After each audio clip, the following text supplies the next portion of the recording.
She walked into the kitchen glowing, actually glowing. The kind of soft radiance people always describe when they talk about pregnancy like it's something mystical.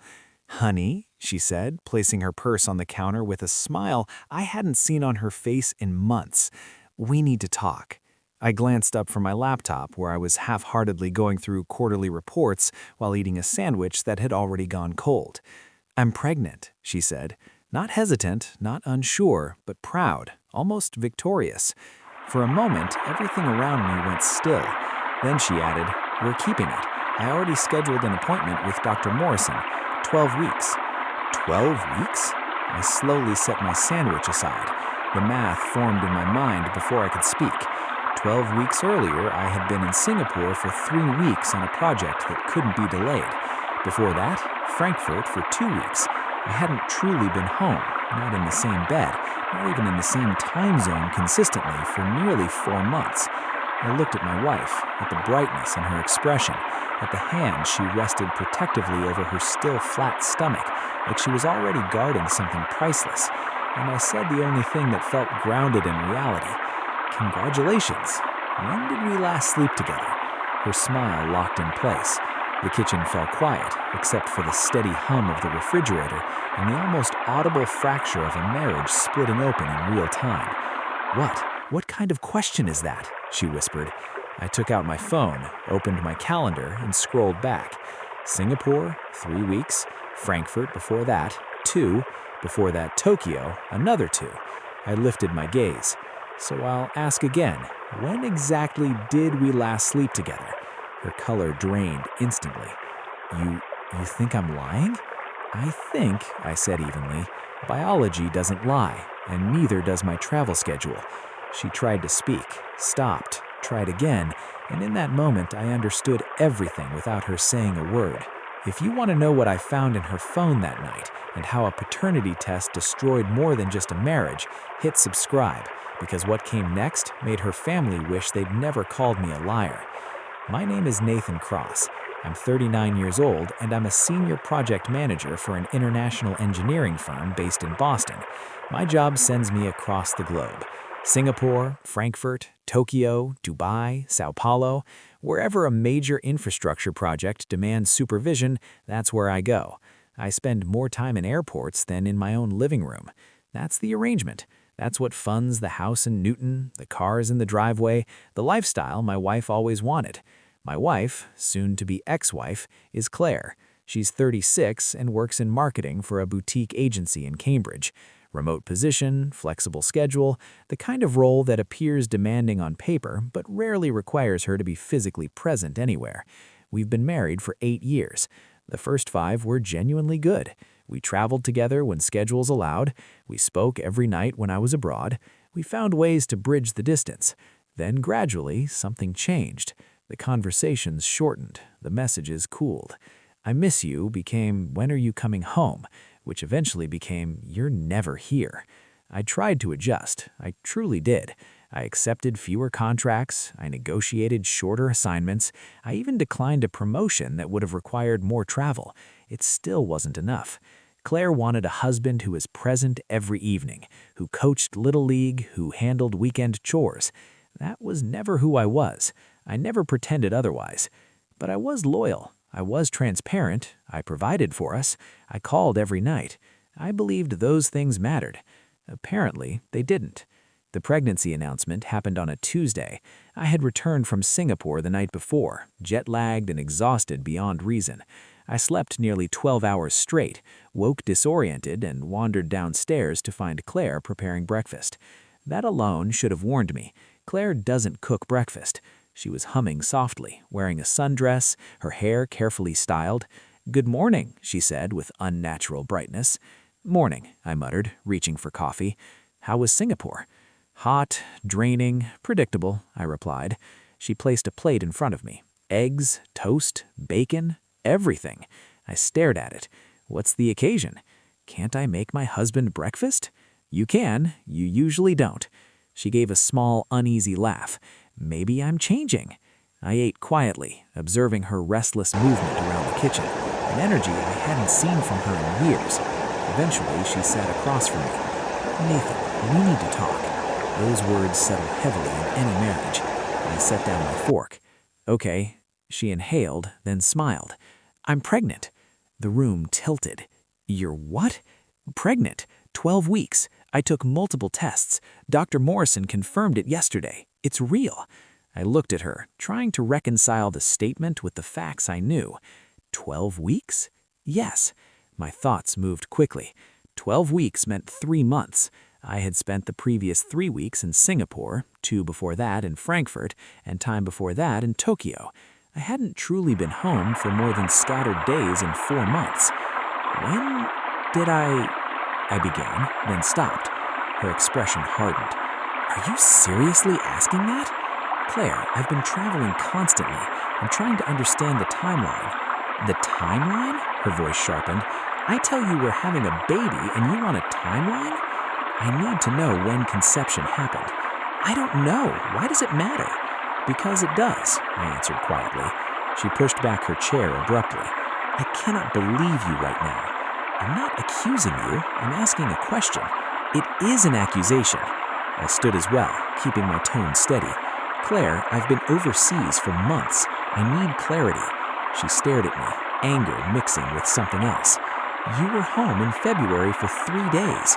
We didn't. I left the rest unsaid. We both remembered. Then maybe January? She snapped. I was in Dubai in January. December? She tried. Frankfurt. Her palm struck the counter. I don't track every time we... That's the problem. There haven't been enough times to forget. Silence filled the space between us. She looked at me with a mixture of outrage and dread. What are you implying? I'm saying the dates don't align. So you think I cheated? I think I need an explanation that fits reality. I don't owe you an explanation. You do. No, I don't. I'm pregnant. You're the father. That's it. Claire. The door slammed behind her. I remained in the kitchen, staring at the untouched breakfast, feeling the foundation of my life shift beneath me. I didn't follow her. I didn't call after her. Instead, I did what I've always done best. I gathered evidence. I opened my laptop and reviewed my calendar. Every trip, every flight, every hotel stay from the last 6 months. Then I compared it with our credit card statements, joined account activity, every recorded transaction. If she was 12 weeks pregnant, conception would have occurred around mid-January. I was in Dubai from January 8th through January 24th. I accessed our home security system. Cameras cover the front door, back door, and driveway, all motion triggered. I scrolled to January. January 10th, 8:47 p.m. A vehicle enters the driveway, not Claire's, a black Audi. A tall man with dark hair exits, well-dressed. Claire opens the door, smiling. They embrace, not casually, intimately. They go inside. The camera doesn't capture the interior, but it records his departure. January 11th, 6:23 a.m. He stayed overnight. I leaned back, staring at the screen. My hands trembled, not from rage, but from certainty. I kept scrolling. January 15th, same car, same man, another overnight stay. January 19th, again. January 22nd, again. 4 visits in 2 weeks. While I was in Dubai working 16-hour days, sleeping in a hotel room that smelled like recycled air and isolation, my wife was sharing our home with someone else. I captured screenshots, saved them in a secure folder, backed them up to the cloud. Then I called my lawyer. His name is Richard Moss. I used him for contract reviews before. He was sharp, no nonsense, and expensive. Nathan, he answered. What can I do for you? I need a divorce attorney. Pause. I see. What's the situation? I told him. The pregnancy, the timeline, the security footage.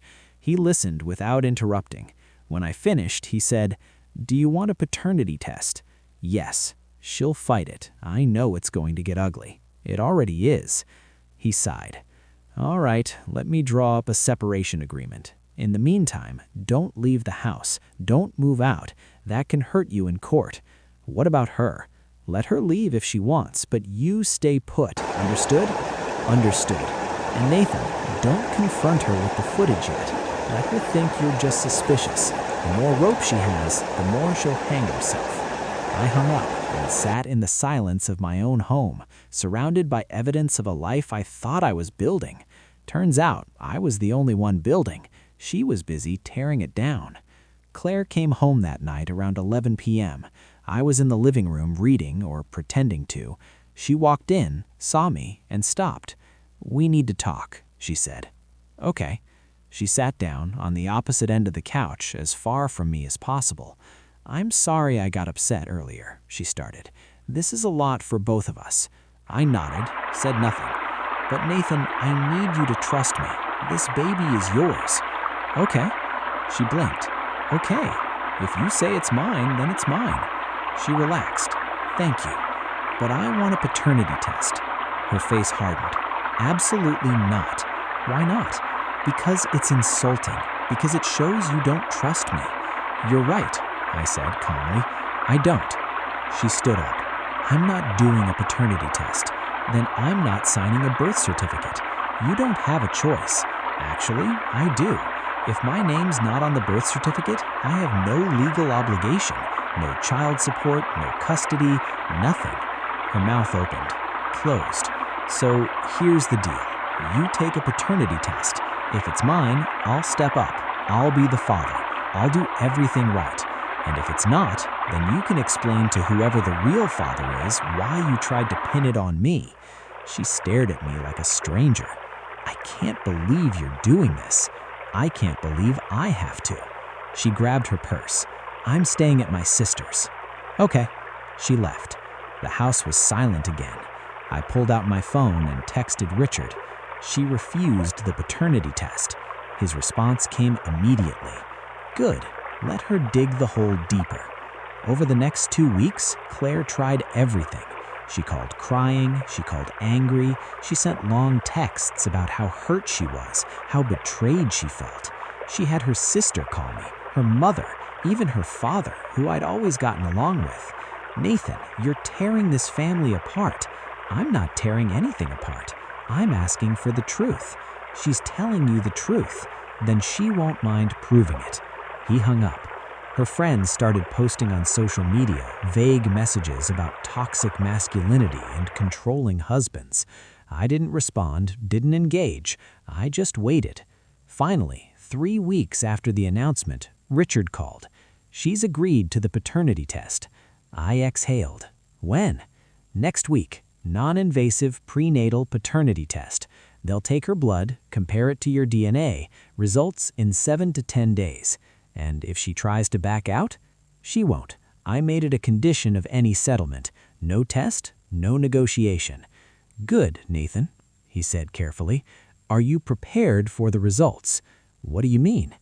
"If the baby's not yours, this is going to explode. Her family, your family, mutual friends, everyone's going to have an opinion. Let them. And if it is yours," I paused, "then I'll deal with that too. But deep down, I already knew the baby wasn't mine." The test was scheduled for a Tuesday morning at a clinic in Brooklyn. I met her there. We didn't speak, just sat in separate corners of the waiting room like strangers. When they called her name, she stood up, looked at me once, and walked through the door. 20 minutes later, she came out, pale, shaking.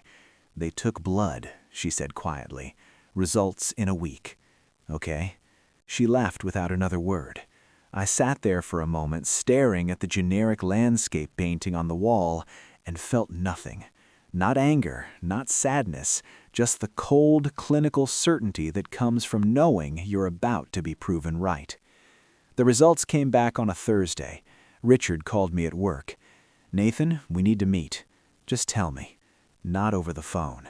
I left the office, drove to his firm, and sat across from him in his corner office with the view of the Charles River. He slid an envelope across the desk. "Open it." I did. The letterhead was from the lab. Official, clinical. I scanned down to the conclusion. Probability of paternity, 0%. I read it again. 0%. Not 1%. Not unlikely. 0. I wasn't the father. I set the paper down.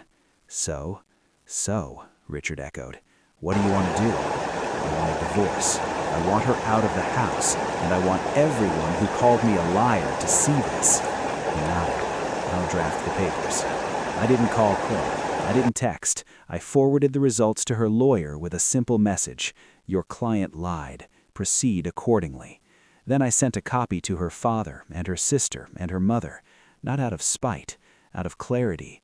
They'd called me controlling, toxic, a liar. Now they could see who the real liar was. Claire showed up at the house that night.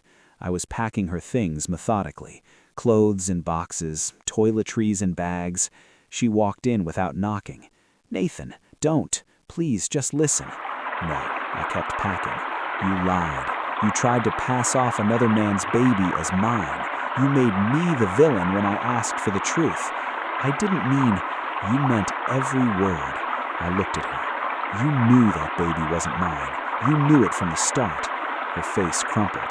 "I was scared of—" "What?" "Of losing everything." "You didn't lose everything, Claire. You threw it away." She started crying. "Who's the father?" She didn't answer. "Claire, who is he?" "It doesn't matter."